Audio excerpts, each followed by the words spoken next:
Hey guys, welcome back to the channel. I hope you guys are having a beautiful day. Alright, so a lot of you wanted a follow-up video about the Sony ZV-E10. That is the current camera that I am using right now, and my newest camera that I'm probably going to be using for a very long time because I love this camera. With all the videos and stuff that I've been shooting off of it so far with just YouTube and also stuff that I've done with my business, it's just been amazing. And so in today's video, I'm going to be talking specifically about the best video settings that you can have when you're filming video for whatever it is.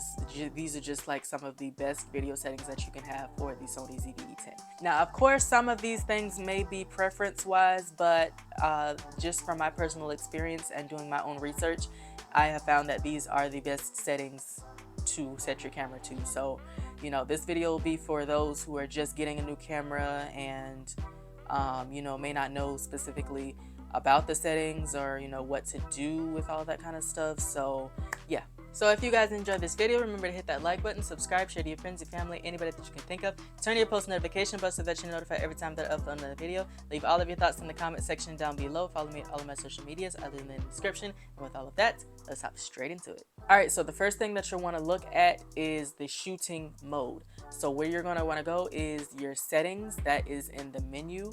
You're going to see that button on the back of the camera. So click the menu button, and the icons that you see at the top, we're going to be on the second icon on the first page. And that should be the first thing that you see. It should say shooting mode. Now you're going to want to switch that to manual. We don't want it to be on automatic. I think it is automatically set to automatic, but we do not want it to be set to automatic. We want full control over all of the settings, all of the controls that we have on this camera. We want full control, so we want it to be on manual. All right, so the next thing you're going to look at is the quality. Now that's on the same page, so you're just going to scroll down a little bit until you see file format. You're going to click on that, and that is where you're going to choose whether you want to film in 4K or HD. Either is fine. 4K obviously is a higher resolution than HD, but HD still does really good on this camera. Me personally, I've been filming in HD for the last few years, so I'm only filming in 4K now. Keep in mind, 4K, of course, is a larger resolution, so it's going to take up more space on your SD card. So if you're going to be filming in 4K a lot, or only 4K, I would recommend getting a large SD card or making sure that you clear off your SD card every once in a while, because you're gonna fill it up. You're gonna fill it up pretty quickly. And that's another thing I love about this camera, because it'll tell you exactly how much recording time and space you have left on the camera before you even start doing anything new. So just a little thing right there. But right up under file format, after you finish that, you're going to see record settings. And now this is where it's more so on preference. But like I said, using my own personal experience, I found this to be the best setting. So you're going to see options for the frames that you want to film at. You're going to see 24, and you're also going to see 30. Now you're going to see 24p to 60 or 100, and also 30p to 60 or 100.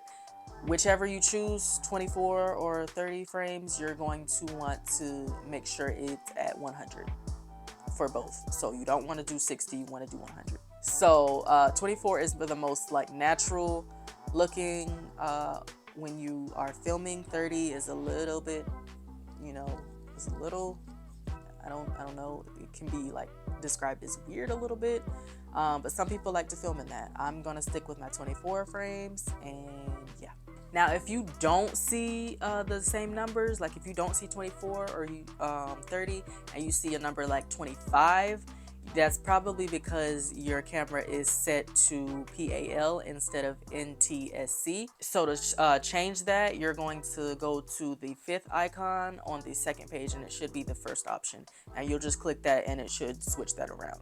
I personally had to go through that. I didn't understand why, everybody, all the videos and stuff that I was watching when I was doing my research, everything was showing 24 frames per second and 30, and it was showing all the different numbers that I did not have. I had 25 and some other number, but yeah.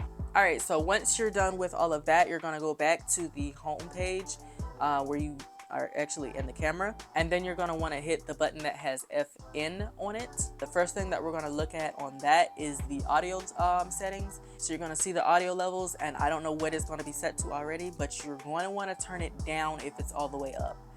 We do not want those levels going up that high. The audio in this camera is extremely great, but we want to make sure that it's not peaking. So you're going to want to turn it down to about, I think I keep my levels at about 7. You can, range around there. You might change it depending on the kind of environment you're around, and you just don't want it to peak.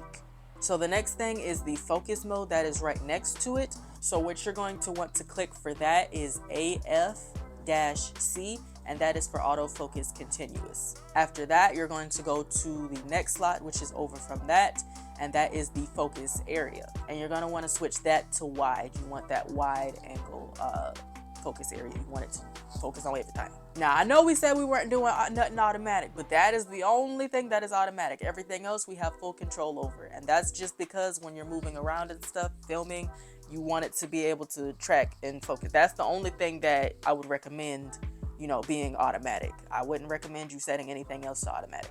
All right, so the next thing that you're going to want to click is at the bottom, I think, is right up under that, and that is the white balance. Now, this particular setting is very dependent on whatever your lighting situation is. So the white balance is basically you controlling the temperature of the lighting for the camera. So if you have very warm lights, your temperature is probably going to be a little bit higher.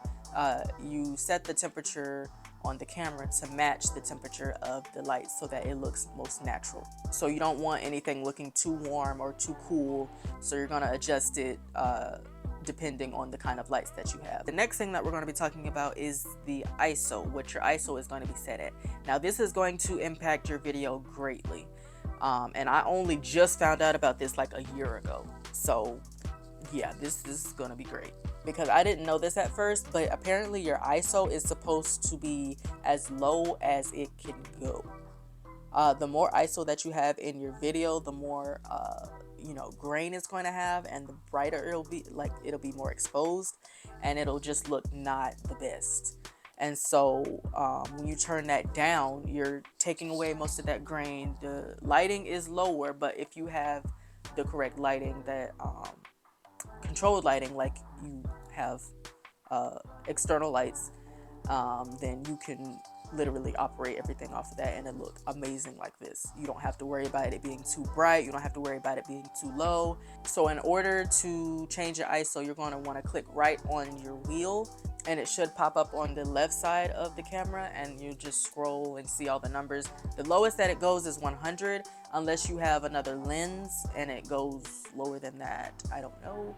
I haven't really experienced much with anything being lower than 100, but you want to be at the lowest that you can go. You can set it higher if the situation calls for it, if you just need like more light, but I wouldn't recommend going too high, because once again, the higher that you go, the more grain that's going to be in your video, and it's not going to look as clear. So try and keep that as low as possible. I believe that is like a rule of thumb or whatever.